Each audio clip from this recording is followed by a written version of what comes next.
प्यारे बच्चों, अनिल शर्मा संस्कृत क्लासेज में आपका स्वागत है। आज हम कक्षा 10वीं की शेमुशी भाग 2 से 8वां पाठ विचित्र साक्षी का द्वितीय भाग पढ़ेंगे। और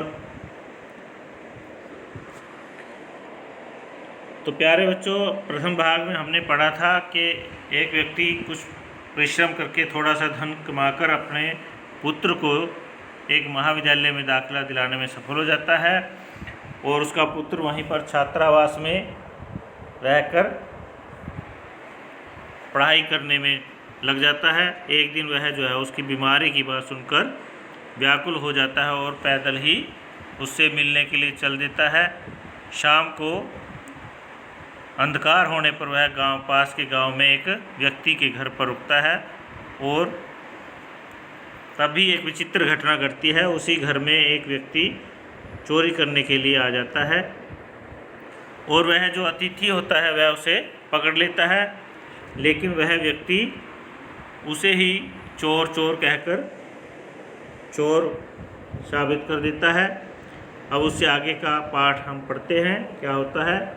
और जो सिपाही हैं वह उस अतिथि को कारागृह में डाल देते हैं। तो आइए इससे आगे पढ़ते हैं। अग्रिमे दिने स आरक्षी चौर्याभियोगे तम न्यायालयम नीतवान। अग्रिमे दिने अगले दिन स आरक्षी वह चौकीदार चौर्याभियोगे चोरी के अभियोग में तम न्यायालयम नीतवान उसे न्यायालय में ले जाता है। अर्थात अगले दिने जो आरक्षी है, जो चौकीदार है, जो वास्तव में चोर है, वह उस अतिथि को चौर्याभियोग चोरी के अभियोग में, चोरी के मुकदमे में न्यायालयम नीतवान न्यायालय में ले जाता है। न्यायाधीशो बंकिम चंद्र उभाभ्याम पृथक पृथक विवरणम श्रुतवान। न्यायाधीश बंकिम चंद्र उभाभ्याम दोनों का पृथक पृथक अलग अलग विवरण श्रुतवान विवरण जो है, वृत्तांत जो है वो सुनते हैं। न्यायाधीश बंकिम चंद्र दोनों का अलग अलग विवरण सुनते हैं। सर्वम वृत्तम अवगत्य स तम निर्दोषम अमन्यत आरक्षिणम च दोषभाजनम। सर्ववृत्तम अवगत्य है, सारे समाचार को जानकर, अवगत्य मतलब जानकर, सारे समाचार को जानकर, स यानी कि वह बंकिम चंद्र वह न्यायाधीश तम निर्दोषम अमन्यत उसको निर्दोष मानते हैं, अर्थात उस अतिथि को निर्दोष मानते हैं।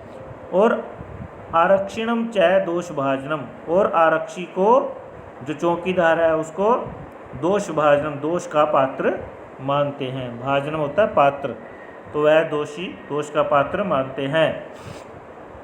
किंतु प्रमाण अभावात स निर्णेतुम न शक्नोत। किंतु प्रमाण के अभाव में वह निर्णेतुम न अशक्नोत निर्णय लेने में समर्थ नहीं होते हैं, क्योंकि उनके पास कोई प्रमाण नहीं होता है, तो इसलिए वह प्रमाण के अभाव में निर्णय लेने में समर्थ नहीं होते हैं।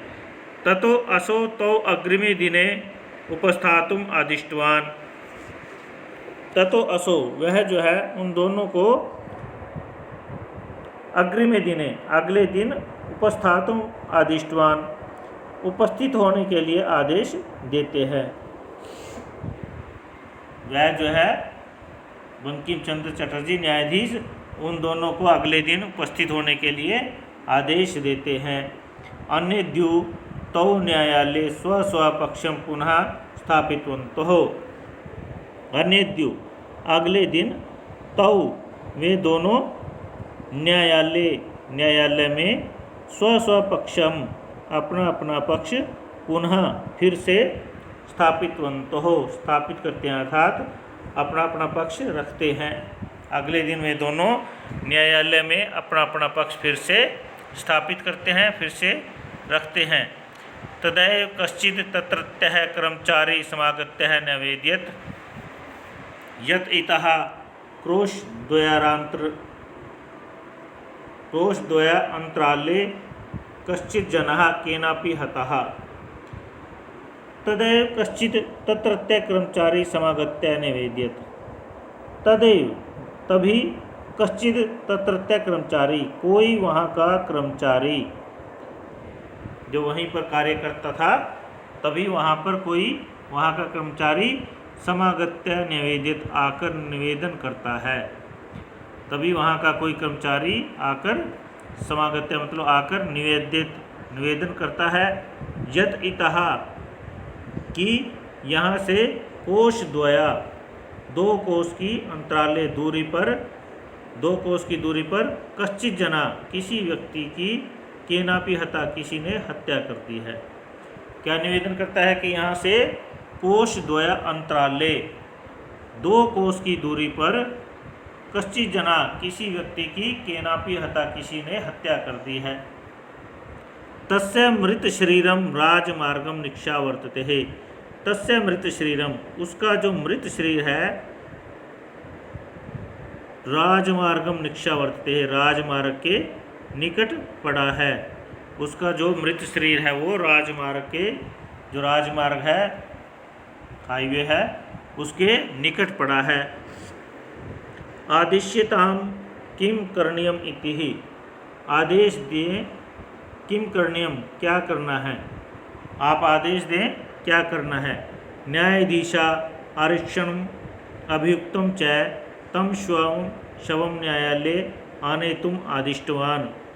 न्यायाधीश बंकिम चंद्र जो है चटर्जी आरक्षणम अभियुक्तम च उस आरक्षी को चौकीदार को च और अभियुक्त को जो वो अतिथि है उसको तम शवम उस शव को न्यायालय में आने तुम आदिष्टवान लाने के लिए आदेश देते हैं।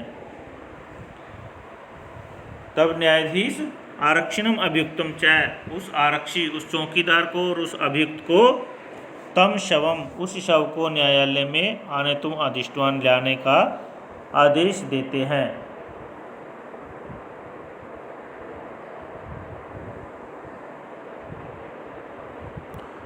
आदेशम प्राप्य उभौ प्राचलताम आदेश प्राप्त करके उभौ का अर्थ है दोनों ये दोनों चल देते हैं।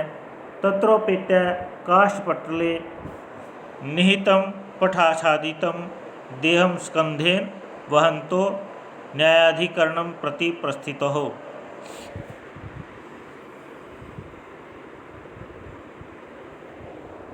तत्रोपेत्य वहाँ पर जाकर वहाँ पर पहुँचकर काष्ठपटले लकड़ी के फट्टे पर निहितम रखे हुए पट आच्छादितम कपड़े से ढके हुए देहम उस देह को शरीर को स्कंदेन वहंतो कंधों पर वहन करते हुए उठाकर न्यायाधिकरणम प्रति प्रस्थितो न्यायालय की ओर प्रस्थान करते हैं। तो वहाँ पर पहुँचकर तत्रोपेत्य वहाँ पर जाकर काष्ठपटले लकड़ी के फट्टे पर रखे हुए निहितम मतलब रखे हुए लकड़ी के फट्टे पर रखे हुए पट आच्छादितम पट होता है कपड़ा कपड़े से ढके हुए उस शरीर को स्कंधेन वहंतो अपने कंधों पर उठाकर न्यायाधिकरणम प्रति प्रस्थितो न्यायालय की ओर चल देते हैं। आरक्षी सुपुष्ट देहा आसीत जो वो चौकीदार है आरक्षी सुपुष्ट देहम वह जो है हष्टपुष्ट शरीर का तंदुरुस्त शरीर का था। अभियुक्त अतीव कृशकाय और जो अभियुक्त था वो अतीव कृशकाय वो जो बहुत ही कृशकाय था बहुत ही दुबला पतला था। भारवत शवस्य स्कंधेन वाहनम तत्कृते दुष्करम आसीत। भारवतः शवस्य स्कंधेन वहनम अत्यधिक भारी होने के कारण उस शव को कंधों पर वहन करते हुए दुष्कर्म आसित उसके लिए कठिन हो रहा था। अत्यधिक भारी शव को कंधों पर वहन करना तत्कृत्य उसके लिए दुष्कर्मासित दुष्कर हो रहा था। स भार वेदना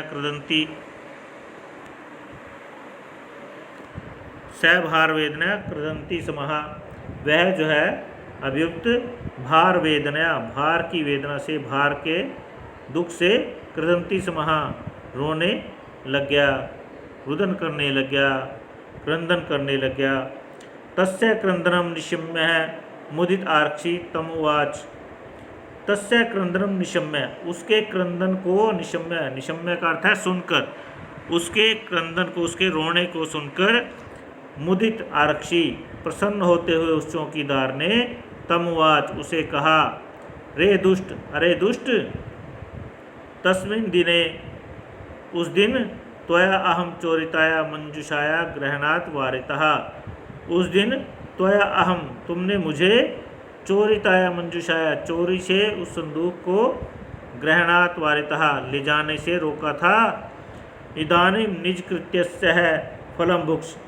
इदानीं, इदानीं का अर्थ है अब निज कृत्य से, अब अपने कर्म का, अपने निज कृत्य से, अपने दुष्कर्म का फल भोग, मतलब भोगो।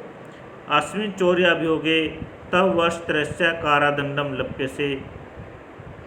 अस्मिन् चौर्याभियोगे, इस चोरी के अभियोग में, तुम जो है, वर्षत्रयस्य, 3 वर्ष का, कारादंडम लप्यसे, जो कारादंड है वो प्राप्त करोगे। इस चोरी के अभियोग में तुम 3 वर्ष का कारादंड या जेल प्राप्त करोगे। इति प्रोच्य उच्चे आहसत, इतना कहकर उच्चे आहसत, जोर से वो हंसता है। तथा कथंचित उभौ शवम आनियम एकस्मिन् चत्वरे स्थापितवन्तः। तथा कथंचित, जैसे कैसे, उभौ में दोनों, शवम आनिय, शव को लाकर, एकस्मिन् चत्वरे, एक चबूतरे पर, स्थापितवन्तः, स्थापित कर देते हैं, रख देते हैं। जैसे कैसे दोनों, शवम आनियम, शव को लाकर, एकस्मिन् चत्वरे स्थापितवन्तः, एक चबूतरे पर रख देते हैं। न्यायाधीशेन पुनस्तो घटनाया विषय वक्तुम आदिष्टो। न्यायाधीश जो है पुनः फिर से तौ, उन दोनों को, घटनाया विषय, घटना के विषय में, वक्तुम आदिष्टो, कहने के लिए आदेश देते हैं, अर्थात जो उनकी घटना थी उसको बताने के लिए फिर से आदेश देते हैं। आरक्षिणी निज पक्षम प्रस्तुतवती, आरक्षी जो है वो अपने पक्ष को प्रस्तुत करता है।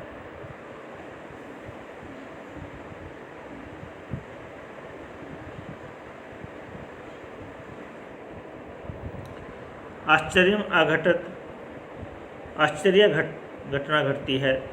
स शव प्रवारकम अपसार्य न्यायाधीशम अभिवाद्य निवेद्यत। स शव, वह जो शव है, प्रवारकम अपसार्य, अपने ऊपर जो कपड़ा है, चादर है, उसको अपसार्य, हटाकर, न्यायाधीशम अभिवाद्य, न्यायाधीश का अभिवादन करता है, और निवेदितवान, निवेदन करता है। मान्यवर, हे मान्यवर, एतेन आरक्षिणा अध्वनि यद उक्तम तद वर्णयामि।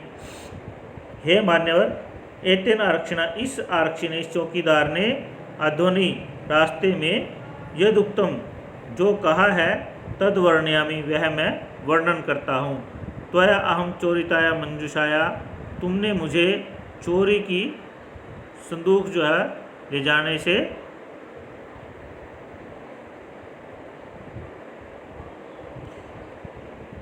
वारिता, मतलब रोका था। अतः निज कृत्य से फलम भुक्, इसलिए अपने किए हुए कर्म का फल भोगो। अस्मिन् चौर्याभियोगे त्वं वर्षत्रयस्य कारादंडम लप्यसे। इस चोरी के अभियोग में, इस चोरी के मुकदमे में तुम 3 वर्ष का कारादंड प्राप्त करोगे। न्यायाधीश आरक्षण है कारादंडम आदिश्य तम जनम ससम्मानम मुक्तवान। न्यायाधीश ने आरक्षण कारादंडम आदिश्य, आरक्षी को, उस चौकीदार को जेल का आदेश देकर, तम जन्म, और उस व्यक्ति को, ससम्मान मुक्तवान, उस व्यक्ति को सम्मान के साथ मुक्त कर दिया। अतः अवोच्यते है, इसलिए कहा है, दुष्कराण्यपि कर्माणि मति वैभवशालिनः नीति युक्ति समालंब्य लील्ये प्रकुर्वते। तो इसमें क्या है, मति वैभवशालिनः, जो बुद्धिशाली लोग हैं, बुद्धि के वैभव से, बुद्धि के अत्यधिक प्रभाव से संपन्न हैं, जो बुद्धि से संपन्न लोग हैं, वो नीति युक्ति समालम्ब्य, नीति और युक्ति का आश्रय लेकर लील्य प्रकृति, खेल खेल में ही दुष्करण्यापि कर्माणि, दुष्कर कार्यों को भी पूरा कर लेते हैं। क्या कहा है? मति वैभवशालिनः, जो मति वैभवशाली हैं, बुद्धिशाली लोग हैं, बुद्धि से संपन्न लोग हैं, वो नीति युक्ति समालम्ब्य, नीति और युक्ति का आश्रय लेकर, नीति और युक्ति का सहारा लेकर लील्य प्रकृति, खेल खेल में ही दुष्कराण्यपि कर्माणि, दुष्कर कार्यों को भी प्रकुर्वते, पूरा कर लेते हैं। तो प्यारे बच्चों, ये था आपका पाठ 8वां, जो अब संपूर्ण हो गया है। तो अब जो है आपने क्या करना है, इस पाठ को, इस वीडियो को लाइक, शेयर और सब्सक्राइब करना है। धन्यवाद।